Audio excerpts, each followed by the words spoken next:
Okay, everybody, thank you for joining us today. This is for our session about how we saved Christmas, a tale of email deliverability. So we're going to dive right into that. I'm Ashley Lambert. I'm the Director of Marketing Operations and one of the Senior Fundraising Consultants at Beacon Fire Red. And I'm Jen Boland. I'm an Analytics and Optimization Lead at Beacon Fire Red. We are a full-service digital marketing agency, and we have multiple clients on engaging networks. So you're going to hear about a couple of them as we talk through examples of the type of work that they're doing. This case study specifically is about Ocean Conservancy. We started a relationship with them in August of 2017, and at that time, they had already migrated into engaging networks, but they had seen some strange things on their file before they migrated. The migration acted as a catalyst to further exacerbate performance issues. And when we started our relationship with them, we were working on strategy and email fundraising, the feedback that we received from them was that they had seen some issues with revenue, some issues with open rates. They specifically, internally, the team mentioned that they weren't getting emails at their Gmail inboxes. So they themselves had people internally at the organization. There were profiles in engaging networks. They weren't getting messages. That was a really big red flag for Jen and I. I mean, a red flag for everybody involved, including engaging networks. But we decided it was August, and we had to do something because we couldn't go into year end with a quarter, to half of their email file not receiving any messages. This was a really big deal. As you've heard through many presentations, I mean, Gmail is strict. Gmail makes up a lot of your file, depending on who you are. And we just couldn't let it linger any longer. So that's mostly what we're going to be talking about, is how we actually went through diagnosing and then subsequently fixing from a more technical perspective. But we'll give you some tools and tips to think about how to avoid this if you don't think you have a deliverability issue, and then also how to mitigate it once you find out you do. So what you're going to learn today is about what email deliverability is. Now, there have been some other sessions where people talked about this, which is a really excellent primer in case you were at those sessions. But we'll just talk at a really high level what that means, tips for how you can diagnose it, and then, as I mentioned, just sort of fixing and best practices, just maintaining a healthy, engaged file, and how you can do that with engaging networks. So your email deliverability is the success rate of the emails landing in your inbox. It's really important, and it's something I think that we take for granted because you just assume you're working with an email service provider. They certainly have infrastructure set up within their tool that will help you with your email deliverability. Everything should be perfectly fine. But in case you've been in some of these other sessions and you've been thinking about your own segmentation and audience practices, for example, so you have a sense there are many factors that you are also in control of. So it's a little bit of give and take, where you own some of it, some of it's out of your hands, and how does that all marry together? So there's a couple of key things that are affecting your deliverability. Some of it is how the users are engaging with your message. They might not be opening it, they might not be looking at it, maybe they're subscribed to your file, but they just completely ignore your message. And then the email service providers have their own algorithms, and they start to decide what they're going to do with your message based on what people are doing. Maybe you're being marked as spam intentionally because someone either forgets that they signed up for your file. Hopefully that's not the case. But, or they, maybe the unsubscribe is really difficult. They can't find it. So somehow they don't want to deal with it. They click spam, and then you're on the blacklist. There could be dead emails or honeypots, which are essentially those emails that are not active anymore. It's a Hotmail that you signed up for back in 2000 and nobody's touching it, but Hotmail still keeps it active. It could still be on your file. It's still getting emails. And basically what that's indicating is that you are not doing list hygiene. Like, you're not segmenting your list. You're not thinking about the dead emails on your file, so they know that you're not paying attention to it. And then you could automatically become marked as spam. And then your audience segmentation and just your mailing practices. So please don't send everything to everyone all the time. Most of us, if we're thinking about our mission-driven work, we are trying to be really thoughtful, and we're trying to understand what motivates people for giving, taking action, et cetera. And that also needs to play into your email practices. You want to be intentional and have really engaged supporters. And in order to do that, you have to think about how you're communicating with them. So now you're wondering if your deliverability is okay. And so you're going to see references from the Rudolph the Red-Nosed Reindeer throughout this because we had to be thinking about this ahead of Christmas time or year end. It's email deliverability is kind of like the abominable snow monster in the sense that it's big and scary in your mind, and it's definitely something you don't want to have a run-in with. But if you do, like, there are ways to get around it. And if anybody remembers the movie, at the end of the day, it turned out that he had a toothache. And, like a toothache could turn into a root canal, but it's a toothache nonetheless. And so if you can try to take care of the situation before it becomes a big problem, you won't have this issue. So one of the things, as I mentioned with Ocean Conservancy, that we were seeing were dips in message rates, dips in click-through rates. There was, issues with revenue performance. And so it's possible that you could start to see some of these. Now, I will say that if you see these types of performance issues, you've already sort of started falling off the cliff. I mean, by the time it gets there, it's this issue, deliverability compounds. So it's already going poorly because you're not potentially having good practices, but it gets even worse, and then you start to see these metrics, and you're like way too far down the road. So there's a couple of things you can be doing. So you should be having seed accounts. So maybe you've got Yahoo, Gmail, Outlook, something, maybe there's team members internally and they all have emails and they're subscribed, and you can be periodically checking in. So if you have that kind of thing that you're doing, you can be checking to see if for some reason one day nobody's getting that message. So maybe you're checking in every month on those accounts. You can be using a third-party tool like Return Path or Mail Monitor. So this is actually one of the things. So we had this with Ocean Conservancy. We had the original conversation. So nobody from Gmail is getting your messages? Okay. So then we were all registered and we confirmed that this was happening. And then we actually did use a third-party tool to do an official diagnosis, which basically looked at the whole file, looked across the different domains, told us what percentage was or wasn't getting it, and then we could start to build an action plan from there. So there's the step where you can't necessarily do this alone, and once you have an email deliverability problem, it becomes everybody's problem, because if you're internally at an organization, maybe you're centralized, and you're managing all of the communications, you're going to have other team members that are upset at you because their messages can't go out. They've got they're in charge of revenue, and you can't get your message to go out, and so something's wrong. So you need to definitely be investing in something. Some of these are free, some of these aren't, but it's at least a place to start.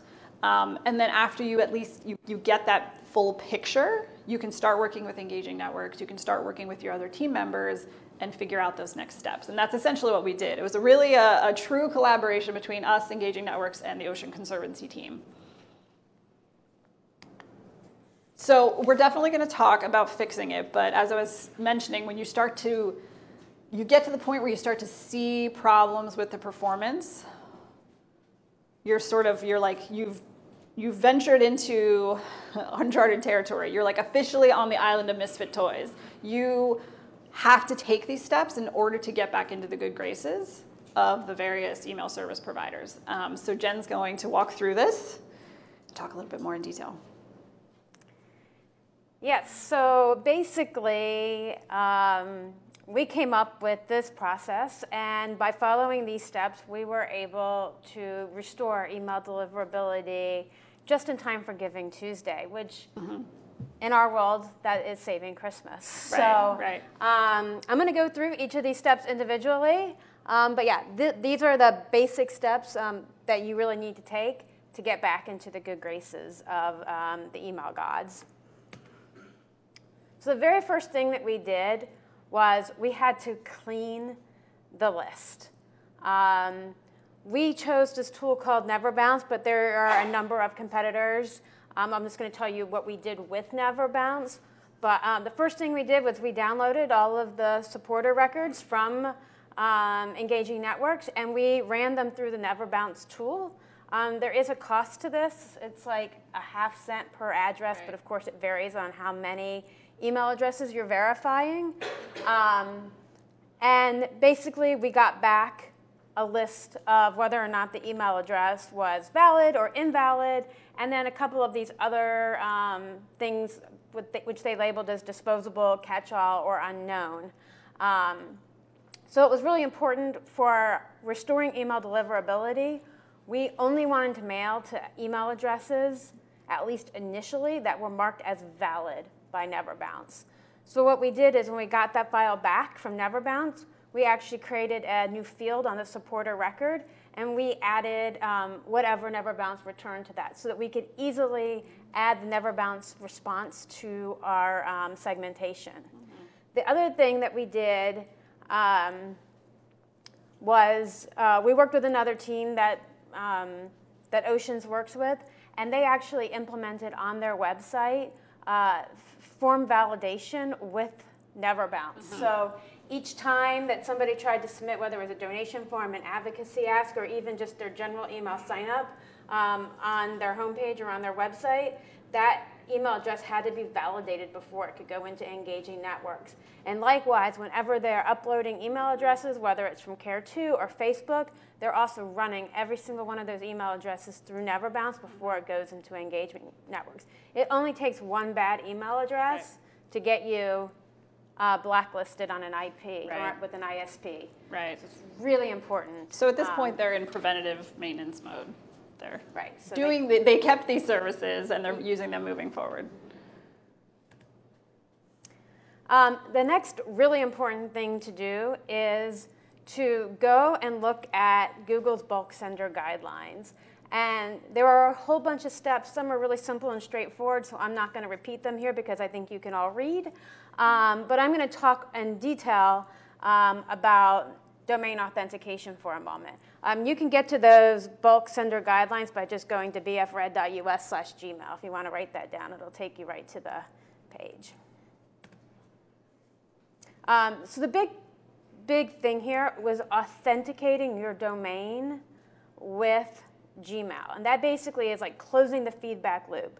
So you're sending this message through engaging networks, and then it goes out. And then Google needs to know that that oceanconservancy.org domain actually belongs to a valid sender. And so there's this thing called a DKIM signature that needs to be configured correctly so that that feedback loop is fully closed and so that you can be validated with Google. And this was a team effort because what we did is we worked with Engaging Networks to set up the DKIM signature in Engaging Networks. And then we also worked with the Ocean Conservancy's web team to make sure that that same signature was also replicated in their DNS record so that everything would work. So that was a very, very critical step of making all of this come together.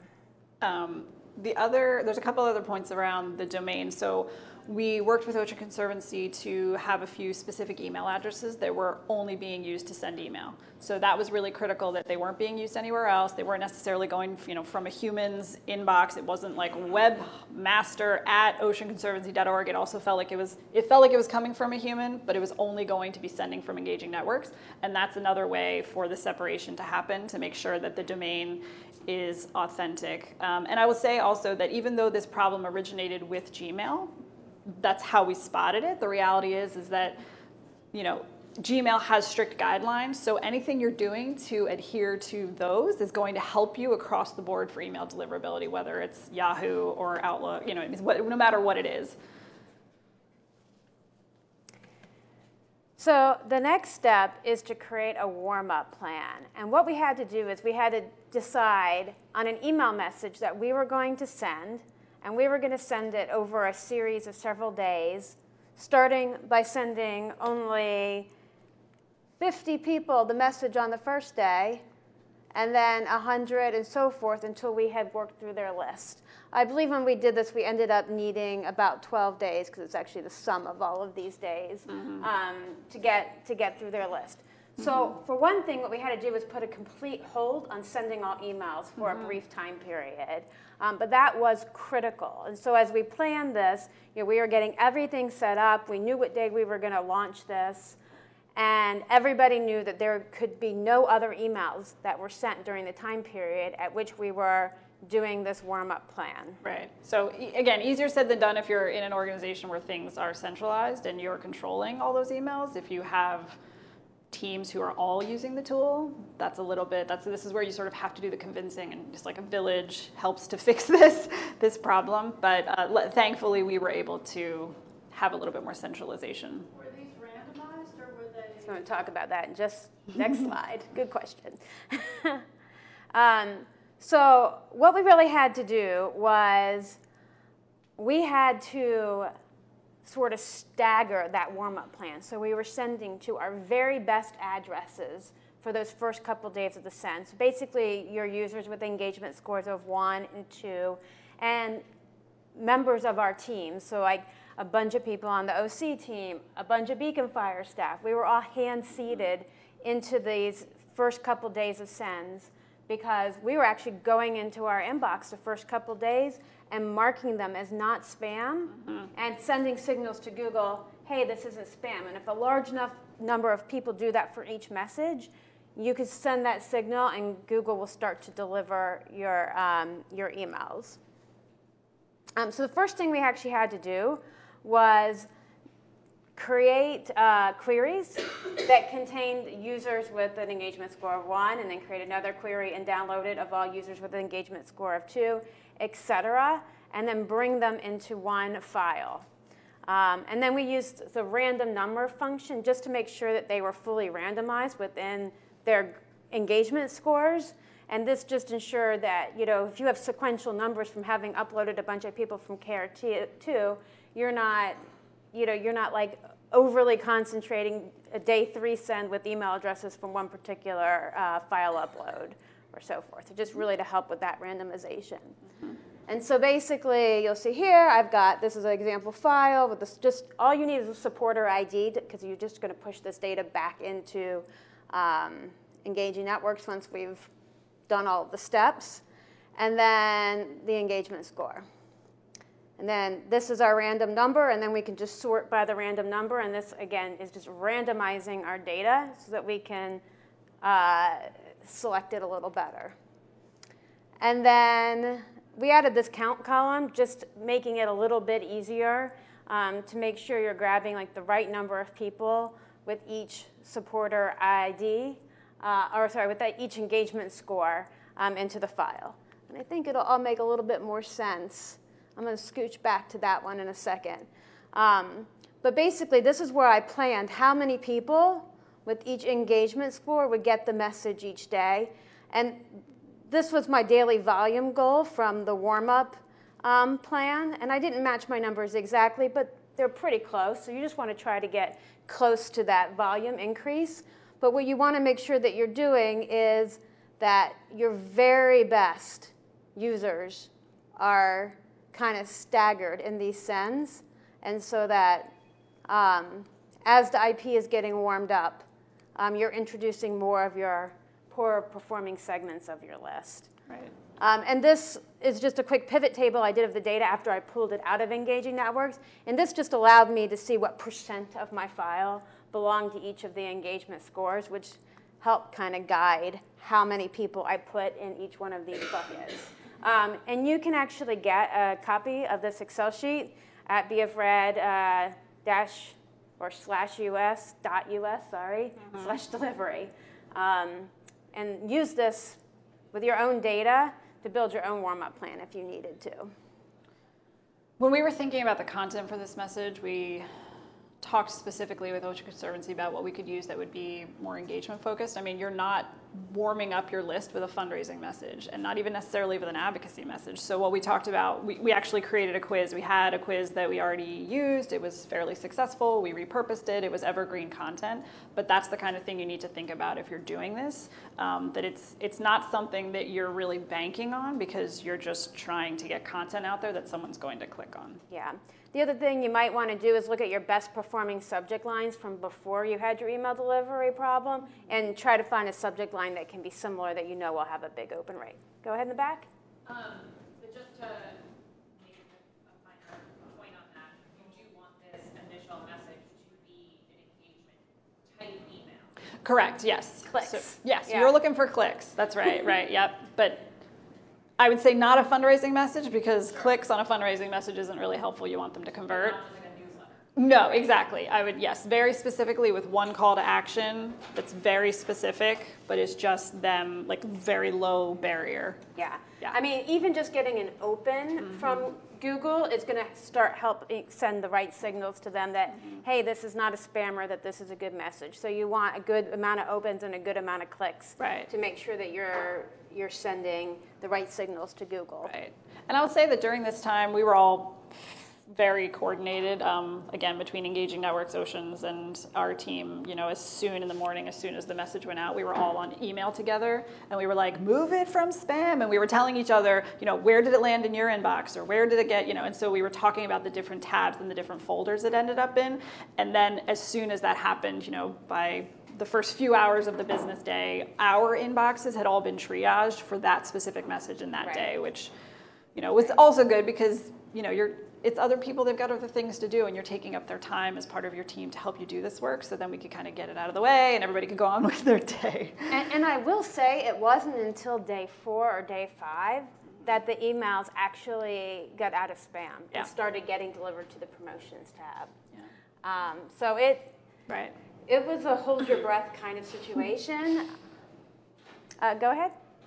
So it sounds like you included the same high-level performance in each day. I didn't actually. We literally had a whole bunch of high-performing email addresses because we had our entire team and multiple Gmail accounts. And so what I tried to do is, in the first day I maybe had 5, and in the second day I maybe had 10 staff members, and just we basically had like hand-seeded at least 5 email addresses in each day of the send.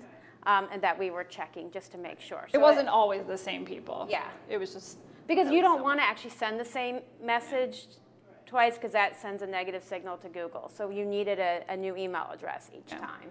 So did you send a new actual email? Same email. We did vary the subject line a little bit every couple of days. Right. But the content was all the same. Right.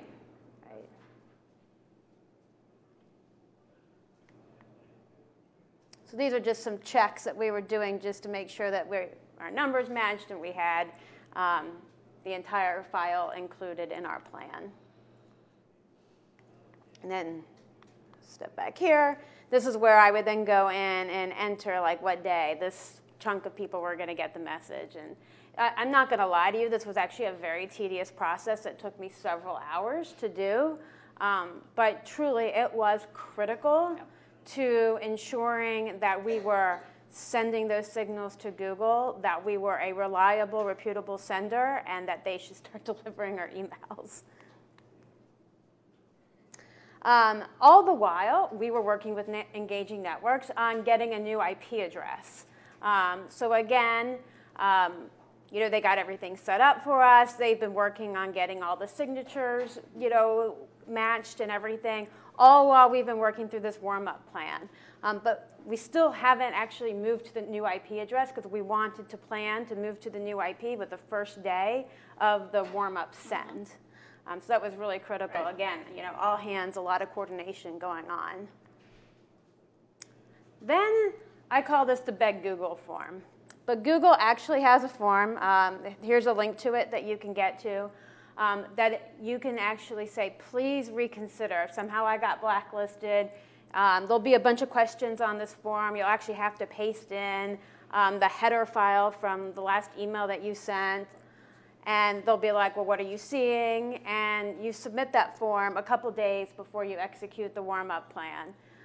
This is just saying, hey, I want to flag myself. We know we did something wrong, but we're really asking you to reconsider because we've cleaned up our act and we believe that you should deliver our emails. Did you put your old header information on there or your new after you created a new IP address? I think we put the new. Yeah. Good question. I actually did not remember that. And then, you know, with everything set up, the IP address was ready. The send was all set up in Engaging Networks. I mean, everything was set up in advance. So those messages were ready to go out on each day. And we hit the send button.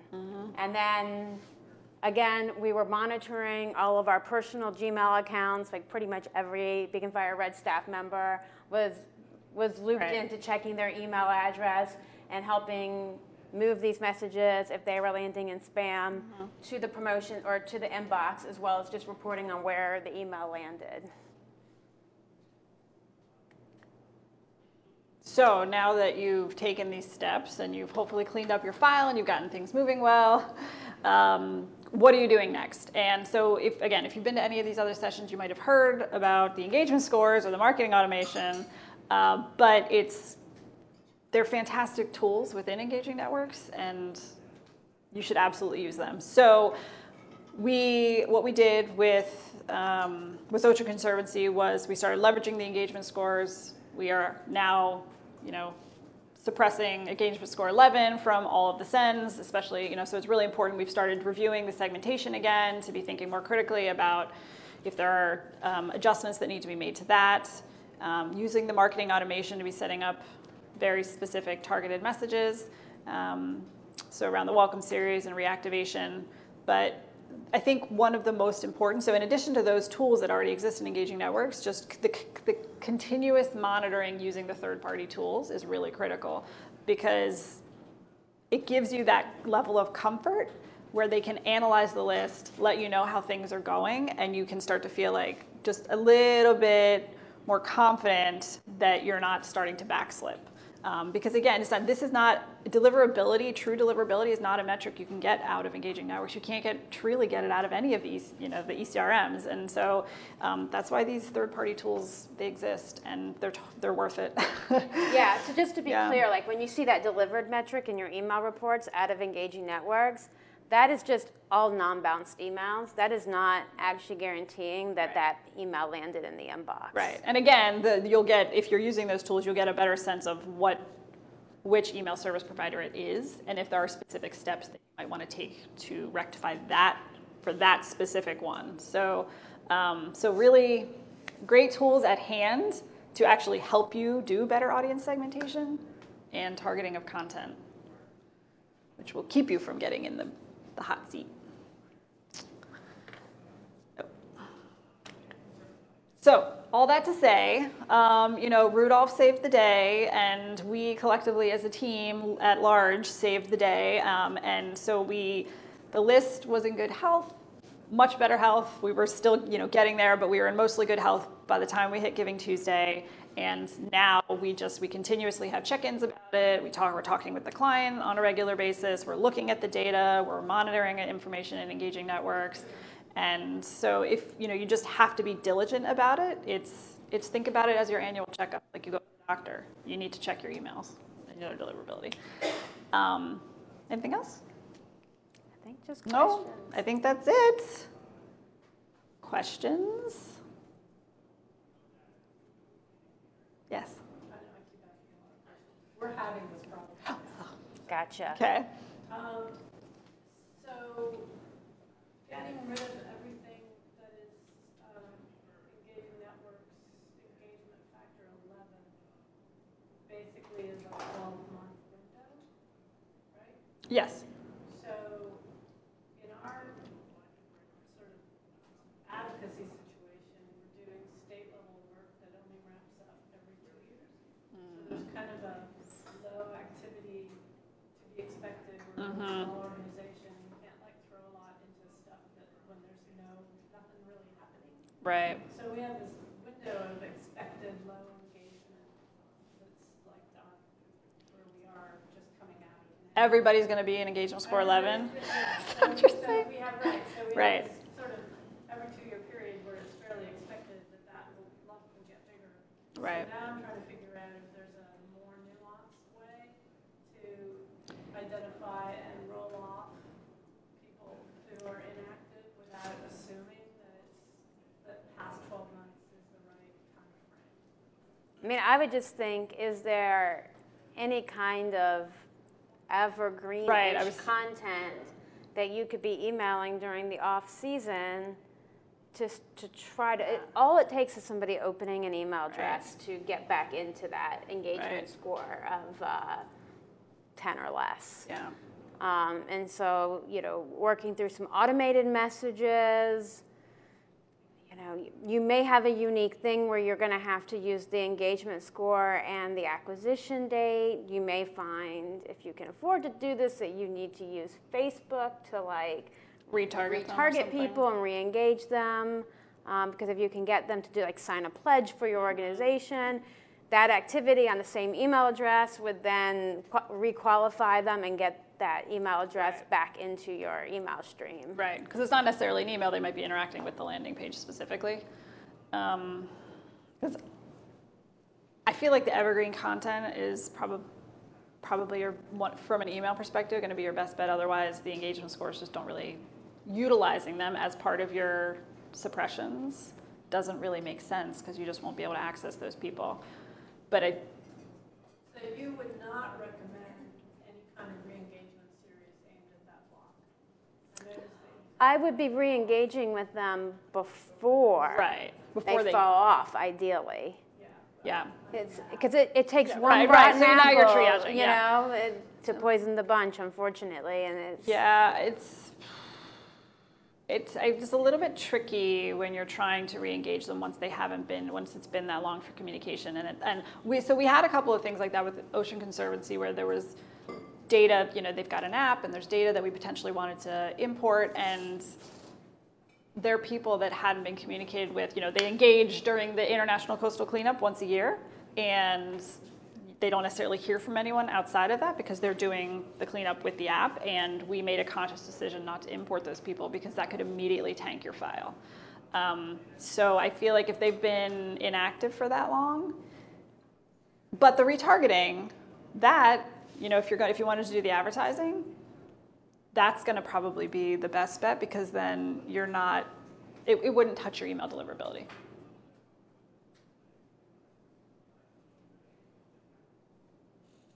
Yes. Can you show those URLs again? Oh, yes. yes. Probably should have. Yes, put so them there's a on. couple of them. We should have made a consolidated slide. There was bfred.us/reconsider. And there was also /delivery. /delivery. What was the first one? And the first one was Gmail/Gmail. Okay, so Gmail, delivery, and reconsider. .us. Right, reconsider, delivery, and Gmail.